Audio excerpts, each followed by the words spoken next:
മതി മതി, കരഞ്ഞത് മതി. ഇനിയിപ്പോൾ കരയണ്ട. യേശു ചില വാക്കുകളൊന്നും, അതെ നീ പറഞ്ഞില്ലേ, ആ വിശ്വാസത്തിൻ്റെ വാക്ക്, മത്സരത്തിൻ്റെ വാക്ക്, നിരാശയുടെ വാക്ക്, പരാജയത്തിൻ്റെ വാക്ക്, ശാപത്തിൻ്റെ വാക്ക് അവൻ കാര്യമാക്കുന്നില്ല.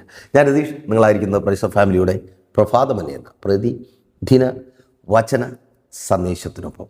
അയ്യോ പാസ്റ്റർ, അതെ നടക്കത്തില്ലെന്ന്. ഓ, എത്ര പ്രാവശ്യം എന്നോട് പറഞ്ഞതുപോലെ സ്വയം പറഞ്ഞ് മറ്റുള്ളവരുടെ മുമ്പിൽ പറഞ്ഞു. കുറേ കഴിഞ്ഞ് ബൈബിൾ വായിക്കാനിരിക്കുമ്പോൾ, പ്രാർത്ഥനയ്ക്കായി മുട്ടുമടക്കുമ്പോൾ സങ്കടം വരും. അയ്യോ, ഞാൻ അവിശ്വാസത്തിൻ്റെ വാക്ക് പറഞ്ഞു, എന്നോട് ക്ഷമിക്കണമേ ക്ഷമിക്കണമേ ക്ഷമിക്കണമേ. പിന്നെയും പ്രാർത്ഥന സമയം കഴിഞ്ഞ് എഴുന്നേൽക്കുമ്പോൾ റിയാലിറ്റിയിലേക്ക് കണ്ണു തുറക്കും. അയ്യോ നടക്കത്തില്ല, ഞാൻ വെറുതെ പ്രാർത്ഥിച്ചതുകൊണ്ട് ഒരു കാര്യമില്ല, ഈ രോഗം ഒരു കാലത്തും എന്നെ വിട്ട് പോകത്തില്ല, ഇതെന്നെ കൊണ്ടേ പോകത്തുള്ളൂ. എൻ്റെ ചാക്കാലയ്ക്കായിട്ട് പിടിപ്പെട്ട രോഗം, ഈ രോഗത്തിൽ തന്നെ ഞാൻ അവസാനിക്കും. ഈ തലമുറകൾ മുഖാന്തരം അയ്യോ, പിന്നെ വരുന്നത് മുഴുവൻ ശാപവാക്കുകളാണ്. ഞാൻ പറയത്തില്ല, പറയാൻ പാടില്ല, പക്ഷേ പറഞ്ഞു പോവുക. പാസ്റ്റർ പറഞ്ഞു പോവുക. ഇപ്പോഴാ ഓർത്തോർത്ത് സങ്കടപ്പെടുക. പറഞ്ഞതുപോലെ തന്നെ നീ ഒരു കാലത്തും ഗതി പിടിക്കത്തില്ലെന്ന് സങ്കടത്തിലങ്ങ് പറഞ്ഞു. അപ്പോൾ ആരെങ്കിലും പറയാൻ വന്ന, നിങ്ങൾക്കറിയില്ല പാസ്റ്റർ, പെറ്റ വയറിൻ്റെ നോവ്, എന്നിട്ട് നോവ് തീർന്നു എവിടെ? അതുപോലെ തന്നെ തലമുറ തേരാപ്പാര നടക്കുക. നിന്നെക്കൊണ്ട് എനിക്കൊരു കാലത്തും ഒരു പ്രയോജനവും ഉണ്ടാകത്തില്ല അങ്ങ് പറഞ്ഞു. അത് തന്നെ എന്തൊക്കെ ശാപവാക്കുകളായി പറഞ്ഞു, അതൊക്കെ തന്നെ അടിക്കടി സംഭവിച്ചുകൊണ്ടിരിക്കുക. പറഞ്ഞു പോയി. അയ്യോ, ഒരു വല്ലാത്ത അവസ്ഥയാണ്. അങ്ങനെ ചില വാക്കുകൾ, സാഹചര്യങ്ങൾ മുഴുവൻ പ്രതികൂലമായപ്പോൾ, വിചാരിച്ചതുപോലെ ഒന്നും നടക്കില്ല എന്നുറപ്പായപ്പോൾ വായിൽ നിന്ന് വന്നുപോയി. അറിഞ്ഞാകട്ടെ അറിയാതെ ആകട്ടെ, ഇനിയിപ്പോൾ അറിയാതെ എന്ന് പറഞ്ഞ് കള്ളം പറയേണ്ട കാര്യമില്ല, അറിഞ്ഞുകൊണ്ട് തന്നെ പറഞ്ഞു പോയി. അതിൻ്റെ ഒരു സങ്കടമാണ് അല്ലേ? യേശു എന്നോട് പറഞ്ഞേ, സങ്കടപ്പെടണ്ട, ആ വാക്കൊന്നും യേശു കാര്യമാക്കുന്നില്ല. നിൻ്റെ വാക്കും നിൻ്റെ ജീവിതത്തെക്കുറിച്ച് ലോകം പറഞ്ഞ വാക്കും യേശു കാര്യം ആക്കുന്നതേയില്ല. അപ്പോൾ പാസ്റ്റർ ഇവിടെ വചനം ചോദിക്കും. അങ്ങനെ ചോദിക്കണം കേട്ടോ. മർക്കോസിൻ്റെ സുവിശേഷം 5-ാം അധ്യായം 36-ാമത്തെ വാക്യം. യേശു ആ വാക്ക് കാര്യമാക്കിയില്ല, ഗൗനിച്ചതേയില്ല. ഓ, ഇതൊക്കെ എന്ത്? പള്ളിപ്രമാണിയോട് ഭയപ്പെടേണ്ട, അതാ ഞാൻ ആദ്യം പറഞ്ഞു, പേടിക്കണ്ട. പിന്നെ വിശ്വസിക്കുക മാത്രം ചെയ്യുക. കഴിഞ്ഞ ഞായറാഴ്ച 21-ാം തീയതി സഭയുടെ മീറ്റിംഗ് അറ്റൻഡ് ചെയ്തു. ലൈവിൽ കണ്ടായിരുന്നു. പ്രൈസർ ഫാമിലി ഗ്ലോബൽ എന്ന് നമ്മുടെ യൂട്യൂബ് ചാനലിലുണ്ട്. വിശ്വാസം എങ്ങനെ വാഗ്ദത്ത നിവൃത്തിക്ക് കാരണമായി തീരും, ഇത് കഴിഞ്ഞിട്ട് കാണണം, കണ്ടിരുന്ന് പ്രാർത്ഥിച്ചോളണം. യേശു പറയുക, വിശ്വസിച്ചാൽ മാത്രം മതി, കൂടുതലൊന്നും ഇപ്പോൾ വേണ്ട. ആമേൻ. അപ്പോൾ വാക്കേതാണ്, അതും അറിയണമല്ലോ. 35-ാമത്തെ വാക്യം. ഇങ്ങനെ പറഞ്ഞുകൊണ്ടിരിക്കുമ്പോൾ തന്നെ പള്ളിപ്രമാണിയുടെ വീട്ടിൽ നിന്ന് ആൾ വന്നു. നിൻ്റെ മകൾ മരിച്ചുപോയി, ഗുരുവിനെ ഇനി അസഹ്യപ്പെടുത്തുന്നത് എന്തിന് എന്ന് പറഞ്ഞു. ഓ സ്തോത്രം. ഇതിൻ്റെ തുടക്കം 22-ാമത്തെ വാക്യത്തിലാണ്. പള്ളിപ്രമാണികളിൽ യായിറോസ് എന്നു പേരുള്ള ഒരുത്തൻ വന്നു, യേശുവിൻ്റെ കാലിലങ്ങ് വീഴുന്നു. യേശുവേ, എൻ്റെ കുഞ്ഞ് മരിക്കാറായി കിടക്കുന്നു, രോഗിയായിരിക്കുന്നതിൻ്റെ മകളെക്കുറിച്ചോർത്ത്, ആ കൊച്ചിനെക്കുറിച്ചോർത്ത് നീ ഭാരപ്പെട്ടായിരിക്കുക, പ്രാർത്ഥിക്ക്, കർത്താവ് തലമുറയെ സൗഖ്യമാക്കുവാൻ പോകുക യേശുവിൻ നാമത്തിൽ. ഇപ്പോൾ അതങ്ങനെ സംഭവിക്കുന്ന കൃപയ്ക്കായി ജന്മനാലുള്ള രോഗം വിട്ടുമാറുക. ഓ, ഈ ധലമാഷേക്കനെ ചില അവയവങ്ങളെ പ്രവർത്തനരഹിതമാക്കിയ രോഗത്തെ കർത്താവ് ഇപ്പോൾ സൗഖ്യമാക്കിയ. വിശ്വാസത്തോടെ പ്രാർത്ഥിക്ക്. തലമുറ അടുത്തുണ്ടെങ്കിൽ അവളുടെ മേൽ, അവന് മേൽ കരം വെച്ച് പ്രാർത്ഥിക്ക്. യെസ്, യേശുവിൻ നാമം സൗഖ്യമാകാം. ആമേൻ. അപ്പോൾ നോക്കിയേ, യേശുവിൻ്റെ കാൽക്കെല്ലാം അങ്ങ് വീണു.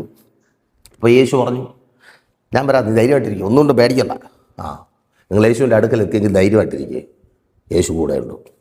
യേശു പോകുന്ന വഴിക്ക് 25 മുതൽ വായിക്കുമ്പോൾ നമ്മുടെ സുവർണ സാക്ഷ്യം ആരാണ്? രക്തസ്രവക്കാരിയുടെ സാക്ഷ്യം എനിക്ക് ഏറ്റവും ഇഷ്ടപ്പെട്ട സാക്ഷ്യമാണ് കേട്ടോ. ഇഷ്ടപ്പെടാനുള്ള കാര്യം, അവൾ ലോകം മുഴുവൻ ഓടിയതാണ് ഒരു വിടുതലിന് വേണ്ടി 12 വർഷം. ഇവിടെ പറഞ്ഞിരിക്കുന്നു, അവൾ അവൾക്കുള്ളതെല്ലാം വിറ്റ് തൊലച്ച് ചിലവഴിച്ചു, എന്നിട്ടും ഒരു സൗഖ്യം കിട്ടിയില്ല. പല ഡോക്ടർമാരെ കണ്ടു, പല വൈദ്യന്മാരെ കണ്ടു, പല ട്രീറ്റ്മെൻറ്റുകളും ചെയ്ത് സൗഖ്യമാകത്ത ചിലർ ഈ ശബ്ദം കേൾക്കുന്നുണ്ട്. ഇന്ന് കർത്താവ് നിങ്ങളെ സൗഖ്യമാക്കിയ പ്രാർത്ഥിക്കുക. യേശുവിൻ നാമത്തിൽ രോഗമുള്ള ഭാഗങ്ങൾ കരങ്ങൾ വെച്ച് പ്രാർത്ഥിക്കുക, കർത്താവ് സൗഖ്യമാക്കിയ. അമ്മേൻ അവസാനമായപ്പോൾ ഉള്ളൊരു ഭ്രാന്തിയെ പോലെയായി. ഇവള് ഒരു യഹൂദ സ്ത്രീയാണ്. മറ്റാരെങ്കിലും ആണെങ്കിൽ പറഞ്ഞേനെ, ഇപ്പോൾ കനാന്യ സ്ത്രീ അങ്ങനെ തന്നെ അഭിസംബോധന ചെയ്യുന്നുണ്ട്. ഇപ്പോൾ യഹൂദ സ്ത്രീയാണ്. ഈ യഹൂദ പിള്ളേരുടെ ഒരു പ്രത്യേകതയുണ്ട്, ന്യായപ്രമാണം ഇവരൊരു 17 വയസ്സൊക്കെ ആകുമ്പോൾ തന്നെ പഠിച്ച് തീർത്തിരിക്കും. നമ്മളെപ്പോലെയൊന്നുമല്ല. നമ്മുടെ പിള്ളേർ 17 കഴിഞ്ഞാലും യേശു കണ്ണുനീർ വാർത്തു, യേശു കണ്ണുനീർ വാർത്തു, അവിടെ തന്നെ നിൽക്കുക, ഒരല്പം അങ്ങോട്ട് മുമ്പോട്ട് പോകത്തില്ല. അല്പമെങ്കിലും വിശ്വസിച്ചാൽ നീ ദൈവത്തിൻ്റെ മഹത്വം കാണുന്നു എന്നെങ്കിലും കൂടെ പഠിപ്പിക്കുക. MBBS-ഉം FRCS-ഉം എല്ലാം നല്ലത് തന്നെ, ഒരു 5 വചനം കൂടെ പഠിപ്പിക്കുക. അതില്ലാത്തതിൻ്റെ ബുദ്ധിമുട്ടാണ്. അപ്പോൾ അങ്ങനെ വട്ടായിപ്പോയി. അതുകൊണ്ട് നമ്മൾ ന്യായപ്രമാണമൊക്കെ തള്ളിക്കളഞ്ഞിട്ട് ആൾക്കാരുടെ ഇടയിലേക്ക് അങ്ങ് ഇറങ്ങി. ന്യായപ്രമാണത്തിലുണ്ട്, ലേവ്യ പുസ്തകത്തിൽ, രക്തസ്രവക്കാരി മറ്റുള്ളവരെ അടുത്ത് പോകരുത്, അവരൊക്കെ അശുദ്ധരായിത്തീരും, അവൾ കല്ലെറിയുള്ളൂ. അപ്പോൾ അങ്ങനെ. പക്ഷേ ഇവളെല്ലാം വലിച്ചു വരി കളഞ്ഞിട്ടോ ഒരൊറ്റ ഓട്ടമാണ്. ഈ എല്ലാ കിടുതാപ്പൊക്കെ കളഞ്ഞിട്ട്, ഈ പഠിത്തവും അറിവും എല്ലാം വിട്ട് കളഞ്ഞിട്ട് നിങ്ങൾ യേശുവിൻ്റെ അടുത്തേക്കൊന്ന് ഓടും. സ്തോത്രം. ഇതൊന്നും വേണ്ട. നിങ്ങളുടെ ആവശ്യം എന്താണ്? വിടുതലാണോ? മറ്റൊന്നും നോക്കരുത്. അവർ പറഞ്ഞു, ഇവർ പറഞ്ഞു, അങ്ങനെ അവിടെ എഴുതിയിട്ടുണ്ട്, ഇങ്ങനെ. എൻ്റെ ദൈവത്തിന് കഴിയാത്തൊരു കാര്യമില്ല സഹോദരി. നിൻ്റെ കുടുംബജീവിതത്തെ പണിയുവാൻ എൻ്റെ ദൈവത്തിന് കഴിയും. അത് ശരിയാണോ? ഞാൻ അങ്ങനെ ഇങ്ങനെ അതൊന്നും നീ കാര്യമാക്കണ്ട. ആമേൻ. അപ്പോൾ രക്തസ്രവക്കാരി സൗഖ്യമായി. അപ്പോൾ ഇതൊക്കെ കണ്ട് പള്ളിപ്രമാണിയായ യായിറോസ് ഹാപ്പിയായി. എൻ്റെ കുഞ്ഞ് രക്ഷപ്പെട്ടു, അവൾ രക്ഷപ്പെട്ടു, ഞാൻ എത്തിയല്ലോ, യേശുവിൻ്റെ അടുക്കൽ എത്തിയല്ലോ. ഇങ്ങനെ സന്തോഷിച്ചിരിക്കുമ്പോഴാണ് പെട്ടെന്ന് ആ വാർത്ത, പോയി, മരിച്ചു. ഒന്ന് ചിന്തിച്ച് നോക്കിയേ, പെട്ടെന്ന് ആ വാർത്ത. ഒപ്പം അവിടെ നാളും കൂടെ വരും. ഇനിയിപ്പോൾ ഗുരുവിനെ അസഖ്യപ്പെടുത്തണ്ട, ഒരുമാതിരിയുള്ള വാക്കാണ്, ചൊറിഞ്ഞ വാക്കാണ് പറഞ്ഞത്. നിനക്ക് വേറെ വേലയില്ലടാ ഇനി ഇങ്ങനെ എഴുന്നള്ളിച്ചുകൊണ്ട് അവിടെ വരാൻ വേണ്ടി. അങ്ങനെ പാട്ടിന് പാട്ട്, നിൻ്റെ ഒരു പ്രാർത്ഥന, നിൻ്റെ ഒരു ആരാധന രാവിലെ തൊട്ട് തുടങ്ങും. പക്ഷെ അവർക്കറിയാത്തൊരു കാര്യമുണ്ട്, നീ തേടിപ്പോയത് ആരെയാണ്, നിന്നോട് കൂടെ കൂടിയത് ആരാണെന്ന് അവർക്കറിയത്തില്ല. ഈ ദിവസങ്ങളിൽ അവരത് അറിയുവാൻ പോവുകയാണ്. പ്രിയ മാതാവേ, നീ ആരെ അന്വേഷിച്ചാൽ പോയതെന്ന്, നിൻ്റെ തലമുറകൾക്ക് വേണ്ടി നീ കരഞ്ഞതും നീ പ്രാർത്ഥിക്കുന്നതും നീ ദൈവസന്നിധിയിൽ നിൽക്കുന്നതും ലോകത്തിന് അറിയത്തില്ല. നിന്നോട് കൂടെയുള്ളവൻ്റെ വലിപ്പം ലോകം അറിയുവാൻ പോകുക നിൻ്റെ തലമുറകളിലൂടെ. ആമേൻ. നീ പ്രാർത്ഥിച്ചതും കരഞ്ഞതും പിന്നാലെ ഓടിയതും. ആമേൻ. അപ്പോൾ യേശു ആ വാക്ക് കാര്യമാക്കിയില്ല. അവന്മാരോട് പോയി പണി വെക്കാൻ പറഞ്ഞു. യായിറോസ്, ഈ ധൈര്യമായിട്ടില്ല, ഞാൻ വരുന്നു. പക്ഷെ ഞാൻ ഒരു കാര്യം പറയട്ടെ, ഈ കൊച്ചു മരിച്ച സങ്കടത്തിൽ നിൽക്കുന്ന ആ മനുഷ്യൻ യേശു കൂടെ തിരികെ പോയിരുന്നെങ്കിൽ എന്ത് ചെയ്തേനെ? അവൾ തകർന്നു പോയേനെ. യേശു അങ്ങനെ പോകത്തൊന്നുമില്ല. ബന്ധുക്കൾ പോവും, സുഹൃത്തുക്കൾ പോവും, കൂട്ടുകാർ പോവും. എൻ്റെ അമ്മ പറഞ്ഞ പോലെ നീ ചത്തുപോയി, ആക്സിഡൻറ്റ് കഴിഞ്ഞപ്പോഴേ നീ ചത്തുപോയി, ഇനി നിന്നെ കൊണ്ടൊരു പ്രയോജനമില്ല, അങ്ങനെയൊക്കെ പറഞ്ഞ് വീട്ടുകാരൊക്കെ പോകും. പക്ഷേ യേശു പോകത്തില്ല. യേശു യായിറോസിൻ്റെ കൂടെ അങ്ങ് പോയി. കൂടെ പോയാൽ പിന്നെ എങ്ങനെ വിടുതൽ നടക്കാതിരിക്കുമെന്നേ? നിങ്ങൾ താഴോട്ട് വായിച്ചു നോക്കുക. ആ അധ്യായം അവസാനിക്കുന്നത്, 5-ാം അധ്യായം അവസാനിക്കുന്നത് 22-ാമത്തെ വാക്യത്തിൽ തുടങ്ങിയ യാത്രയാണ്. 43-ൽ അവസാനിക്കുന്നത് ഇതാരും അറിയരുത് എന്ന് അവൻ അവരോട് ഏറിയൊന്ന് കൽപ്പിച്ചു. അവൾക്ക് ഭക്ഷിപ്പാൻ വല്ലതും കൊടുക്കണമെന്ന് പറഞ്ഞു. ആർക്ക്? ചത്തുപോയെന്ന് ലവ്മാർ വന്ന് പറഞ്ഞ മോക്ക്. നീ നല്ല ആഹാരമൊക്കെ ഉണ്ടാക്കി നിൻ്റെ മക്കൾക്ക് വിളമ്പി കൊടുക്കുക. യേശു അവരെ പിടിച്ചെഴുന്നേൽപ്പിച്ച് നിൻ്റെ കയ്യിൽ തരും. നിൻ്റെ ഭവനത്തിനകത്ത് വീണ്ടും മക്കളും ഒരുമിച്ച് നീ ഭക്ഷണം കഴിക്കുന്ന സന്തോഷം, നിൻ്റെ ഭർത്താവ് നീ വച്ച് വിളമ്പുന്നത് കഴിക്കുവാൻ പോകുക, മടങ്ങി വരും. ഓ ഷേക്കൻ, നിൻ്റെ ഭാര്യ, നിങ്ങൾ ഒരുമിച്ച്. ആമേൻ. റെഡിയാണോ? യേശു ചില വാക്കുകളൊന്നും കാര്യമാക്കുന്നില്ല. ലോകം പറഞ്ഞ വാക്കുകൾ, ലോകം പറഞ്ഞ നിനക്ക് ജോലി കിട്ടത്തില്ല, ആ വാക്കിനൊന്നും യേശു കാര്യമാക്കുന്നില്ല. നീയും പറഞ്ഞു, നിൻ്റെ വാക്കിനെയും യേശു കാര്യമാക്കുന്നില്ല. ജോലി കിട്ടും, വിശ്വാസത്തോടെ പ്രാർത്ഥിക്കുക, കർത്താവ് പ്രവർത്തിക്കുക, അതങ്ങനെ സംഭവിക്കുന്ന കുറേ നീ രക്ഷപ്പെടത്തില്ല. ലോകം പറയും നോ, നീ രക്ഷപ്പെടും. യേശു പറയും നിൻ്റെ ഇന്നത്തെ അവസ്ഥ മാറും. അതെ, ഈ കടം വായ്പിന് അറുതി വരും. കൊടുക്കുന്നവനാക്കി എൻ്റെ യേശു നിന്നെ മാറ്റും. റെഡിയാണോ? കടം വാങ്ങി വാങ്ങി വാങ്ങി വാങ്ങി അത് നിർത്തി കൊടുക്കുവാൻ റെഡിയാണോ? ആമേൻ. പേഴ്സിന് മേൽ കരവച്ച് പ്രാർത്ഥിക്കുക, കർത്താവ് പ്രവർത്തിക്കുക, യേശുവിൻ നാമത്തിൽ അതങ്ങനെ സംഭവിക്കുന്ന കൃപയ്ക്കായി. ലോകം പറഞ്ഞ എല്ലാ വാക്കുകളെയും, എല്ലാ നെഗറ്റീവ് വാക്കുകളെയും, നിങ്ങൾ പറഞ്ഞ എല്ലാ നെഗറ്റീവ് വാക്കുകളെയും ഇപ്പോൾ സഭയുടെ അധികാരത്തിൽ ഞാൻ ക്യാൻസൽ ചെയ്യുക. യേശുവിൻ നാമത്തിൽ. യേശു കൂടെ വരിക.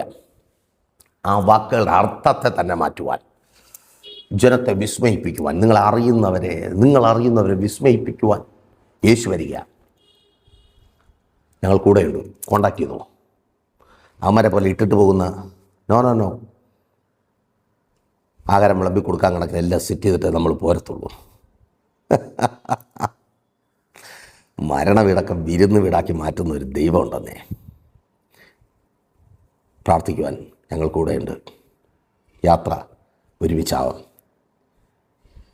നിങ്ങളുടെ ഇത് മാത്രമായൊരു വിഷയത്തോട് ഉപവസിക്കുവാൻ നിങ്ങൾ ആഗ്രഹിക്കുന്നുണ്ടെങ്കിൽ ഉപവാസമേ ഉള്ളൂ വഴി, അല്ലെങ്കിൽ തളർന്നു പോകും. യുവമാരുടെയൊക്കെ വാക്ക് കേട്ട് 31 ദിവസം നല്ലൊരു ഗോൾഡൻ ചാൻസ് ഉണ്ട്. ജനുവരി 1 മുതൽ 31 വരെ പ്രഷർ ഫാമിലി ഉപവാസത്തോടെ, മീൻസ് ഞാൻ ഉപവാസത്തോടെ നിങ്ങൾക്കൊപ്പം ഉണ്ട്. നിങ്ങൾ ലോകത്തിൻ്റെ ഏത് ഭാഗത്തായിരുന്നാലും നിങ്ങളുടേത് മാത്രമായൊരു വിഷയത്തിന് വേണ്ടി ഉപവസിക്കുവാൻ ചില വാക്കുകൾ, ചില ശാപവാക്കുകൾ, നിങ്ങൾ പറഞ്ഞതാകട്ടെ, നിങ്ങൾ കേട്ടതാകട്ടെ, നിങ്ങൾക്ക് വിരോധമായുള്ള വാക്കുകളാകട്ടെ, അതിനെ ക്യാൻസൽ ചെയ്യിപ്പിക്കുവാൻ സ്തോത്രം, ഉപവസിക്കുവാൻ കൂടെ കുടിക്കുക. ആവർത്തിച്ച് പറയാം, ലോകത്തിൻ്റെ ഏത് ഭാഗത്താണെങ്കിലും പ്രഷർ ഫാമിലിക്കൊപ്പം ചേർന്ന് ഉപവസിക്കുവാനുള്ള അവസരമുണ്ട്. കോൺടാക്ട് ചെയ്തോ. എല്ലാ ദിവസങ്ങളും രാവിലെ 7:30 8:30 ഇടയ്ക്കുള്ള സമയത്ത് നമ്മളൊരു ജേണി നിത്യതയെ ലക്ഷ്യമാക്കി ശുഭയാത്ര യേശുവിലൂടെ യേശുവെങ്കിലേക്ക് എന്ന പേര് പ്രഷർ ഫാമിലി ഗ്ലോബൽ എന്ന നമ്മുടെ യൂട്യൂബ് ചാനലിലും ഫേസ്ബുക്ക് പേജിലും ലൈവ് ഉണ്ട്. ഒരുങ്ങുക, നിങ്ങളുടെ പ്രിയപ്പെട്ടവരെയും ഒരുക്കുക.